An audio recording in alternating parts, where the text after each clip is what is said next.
يا مساء الفل، ازيكم حبايبي؟ عاملين ايه؟ يا رب تكونوا بخير.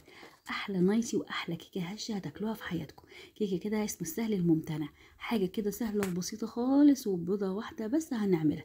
طبعا انا مش هقول لكم انا لقيت ايه في البضايه الا لما تكملي الفيديو معايا. ما شاء الله ما شاء الله، ربنا مبارك. انا كسرت البيضه بتاعتي زي ما انتم شايفين كده. انا كنت طبعا مستغربه ان حجمها كبير سيكه، بس قلت عادي يعني زيها زي اي بيض. لقيتها ما شاء الله ما شاء الله بصفرين. قلت ده رزق الكيكه اللي انا هعملها طبعا، ورزق ولادي اللي هياكلوها. وكوبايه كده من السكر، وهفضل اقلبهم. طبعا السكر بتاعي استحاله هيدوب، بس انا كل اللي انا عايزاه ان انا هفضل اضرب السكر والبيض مع بعض لحد لما يتجانسوا بس مع بعض كده ويفكوا. واحاول ان هو يعني ايه، يبقى فيه هوا كده دخل فيها. بس مش عايزه اكتر من كده، لان في حاجات تانية هنحطها هتخلي البيض بتاعي يفك شويه مع السكر. طبعا بجيب من الحروف لان السكر بتاعي بيطلع على الحروف وانا بقلب. هفضل اقلب كده بشكل منتظم بحيث ان انا في اتجاه واحد، واجيب من الحروف ونفس الطريقه كده في التقليب. طبعا انا مش جايبه دي بس، انا جايبه كذا واحده، ويا رب كلهم يطلعوا كده بصفارين عشان افرح بيها بصراحه. إيه، هو بيقولوا لي انتي مرزقه، بس مش عارفه دي حقيقه ولا لا، بس باين واضح واضح واضح هي في صفارين دي، يبقى انا مرزقه. حطيت شويه كده من الفانيليا، علشان خاطر الفانيليا طبعا مع البيض لازم فانيليا. انا عندي بحط اللي هي السايله، والله عندي البودر بس انا بحب السايله جدا. دي كوبايه من اللبن بس دافيه، مش سخنه ومش ساقعه، دافيه عشان تفك معايا السكر وتقلب الحاجات دي كويس قوي معايا. زي ما انتم شايفين كده. يعني خلاص كده انا حاسه ان السكر بتاعي ان هو بدأ خلاص بيدوب من كتر التقليب اللي انا بقلبه. تحفه بصراحه. ومعايا كمان 3/4 كوبايه من الزيت. 3/4 طبعا ده المج العادي بتاع الشاي اللي عندنا كلنا في البيت. دي 3/4 كوبايه من الزيت. طبعا يكون زيت حلو مفيهوش روايح، يكون كده حاجه نظيفه.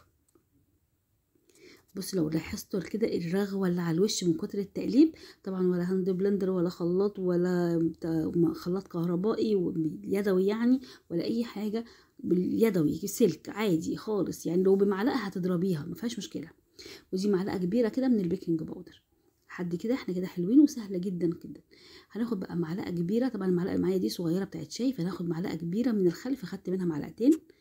وزي ما انتم شايفين كده اول ما نزلت على البيكنج باودر فارت كده البيكنج باودر بتاعي نشط وشغال، وكده هتبدا انها تشتغل معايا كويس جدا. ما شاء الله يعني ريحتها كانت جميله جدا وانا بضربها. هبدأ بقى ان انا احط، هو المفروض في الكيكه دي انا هحط كوبايتين الا ربع، بس طبعا عشان البيضه بتاعتي زادت في السوائل وزادت فيها الصفاره، فانا لازم اعمل حسابي وانا بحط الدقيق بتاعي. طبعا زي ما انتم شايفين كده هي بدات انها تتقل، بس طبعا ما تقلتش تقول اللي انا عايزاه. فانا هفضل اقلب زي ما انتم شايفين كده، واحط الكوبايه التانية. احط كوبايه كامله، هنحط الكوبايه الكامله. هنشوف في الاخر، يمكن احتاج تاني ويمكن ما احتاجش. بس هو المفروض المقادير بتاعتها تبقى كوبايتين الا ربع، بس عشان خاطر انا بقول لكم اهو، عشان لو البيضه بتاعتك صغيره ولا حاجه تبقى عارفين. طبعا انا بقلب كده من تحت لفوق لحد ما الدقيق بتاعي يختفي، وبعد كده هروح ضربه في نفس الاتجاه واحد برضو، مش هغير الاتجاه علشان خاطر الهواء اللي انا عملته ما يطلعش بره. لحد كده وتمام، لحد كده وتمام. هو ده التقل اللي انا عايزاه ومش هزود عنه. كده انا حطيت الربع كوبايه من الدقيق بسبب ان انا البيضايه بتاعتي طلعت ما شاء الله كبيره وبصفرين. وادعوا معايا ان البيض اللي انا جبته كله يطلع كده بصفارين عشان بجد هفرح. كده هنخلص كده ضرب الكيكه زي ما انتم شايفين كده، وما شاء الله كده القوام بتاعها زي الفل. هبدا بقى نعمل ايه. هجيب كوبايه كده او اي بوله عندي، وانا هبدا ان اخد من الخليط اللي انا عاملاه ده، هاخد منه شويه. خلاص يا ستي كفايه ضرب، تعالي نشوف بقى هنعمل ايه. طبعا جايبه معلقه واحده كده من الكاكاو، ومعايا مج بوله كده زي ما انتم شايفين، هحط فيه بالكبشه كبشه واحده. هو المفروض ان كنت زودت اكتر من كبشه، لان هيبان معايا وانا بعمل التزيين بتاعها انها كانوا قليلين. هنشوف كده، وهفضل بقى اقلب الكاكاو بتاعي اهو.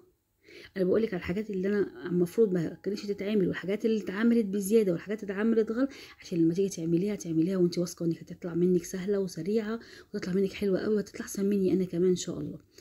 دلوقتي زي ما انتم شايفين كده هي كده القوام بتاعها زي الفل.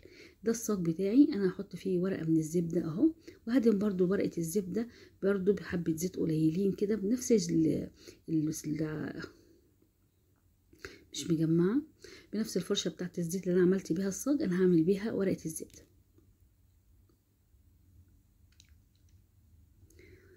هبدأ بقى ان انا اصب الخليط بتاعه زي ما انتم شايفين كده. بصوا يعني ما شاء الله فقاعات الهواء، ده معناها انها البيكنج باودر شغالة وزي الفل، وهي هتطلع ان شاء الله هشة جدا جدا. طبعا انا عملتها وعارفة انا بطلع بعمل ايه، بس انا اول مرة اصورها معاكم، بس انا على طول بعملها لولادي بصراحة، بتطلع حلوة جدا جدا. بس انا خمتني حتة الكاكاو لما حطيتها في الكوباية، وقلت بس ده هيطلع كويسين. كل مرة بيطلع معايا بزيادة، قلت المرة دي يبقى الحبة اللي انا عاملهم كويسين، يا ريتني كنت زودت يعني. ما علينا مش هتفرق، المهم ان انتوا عرفتوا يبقى شكلها عامل ازاي. كده خلاص اللي بدأت ان انا اوزع زي ما انتوا شايفين كده الكيك بتاعي، مش هسيب فيها فراغات خالص. وفي التسوية هقولك التسوية بتاعتها بتكون ازاي، لان تسويتها مختلفة عن اي كيك احنا بنعمله. طبعا ما شاء الله كده زي الفل. هجيب بقى الكيس بتاعي، انا جايبه كيس تلاجة عادي، وهبدأ ان انا اعمل خطوط كده زي ما انتوا شايفين. المفروض بقى ان الخطوط دي كانت تبقى اكتر من كده واقل من كده في العرض، بس الكميه اللي كانت معايا من الكاكاو كانت قليله.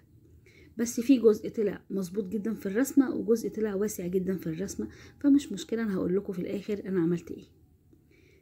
هبدا بقى انا اقلم كده اهو، واللي هيفيد مني برضو هرجع واعيد وازيد فيه كده لما بص ههريها خطوط، ههريها اهو كده تمام. انا ما بحبش اسيب حاجه، هرجع تاني واشوف ايه الخطوط اللي كانت واسعه واحب ان انا احط فيها تاني اهو. ده بقى اللي هيطلع شكله في الاخر تحفه.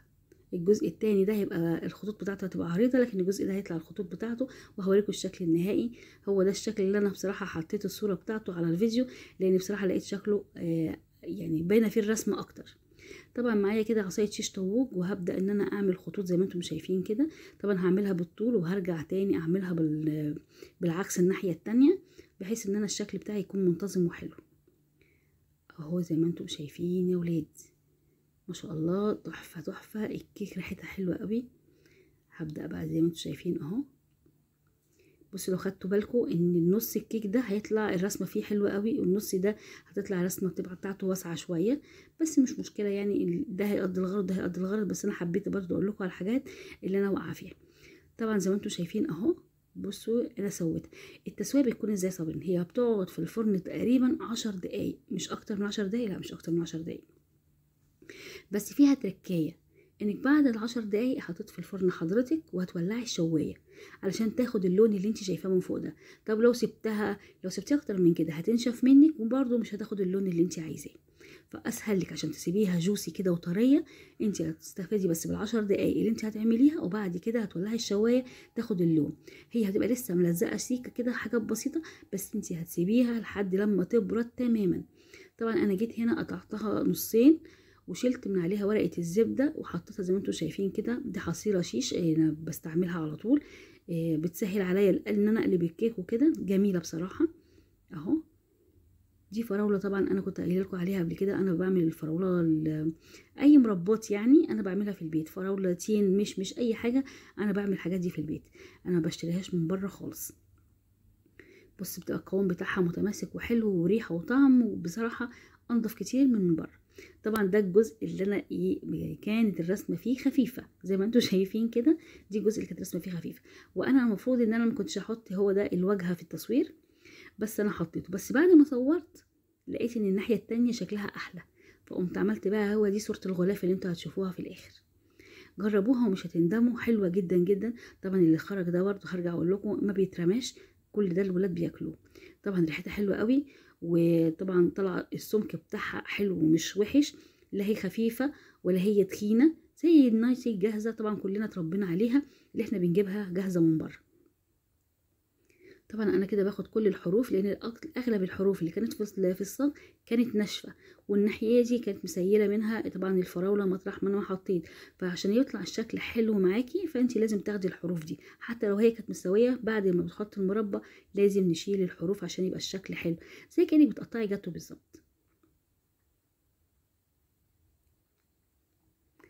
طبعا انا هعمل ايه، انا هاخد خط كده من النص بالطول، وبعد كده هبدا ان انا اقسم القطع زي ما انا عايزه. هي ما شاء الله ما شاء الله جميله جدا جدا. طبعا الناحيه التانية كان الشكل احلى كتير من الشكل ده. وهتشوفوها ان شاء الله لما اوريكم الصورة بتاعتي اللي انا حطاها على الفيديو. الناحية التانية كان الشكل متناسق اكتر، وان وريتكم والكيك لسه ما قطعتهاش ان هنا كانت الخطوط عرضية قوي ومش واضحة، الناحية التانية كانت احلى. هنا بقى انا بوريكي بص السمك بتاعها عامل ازاي.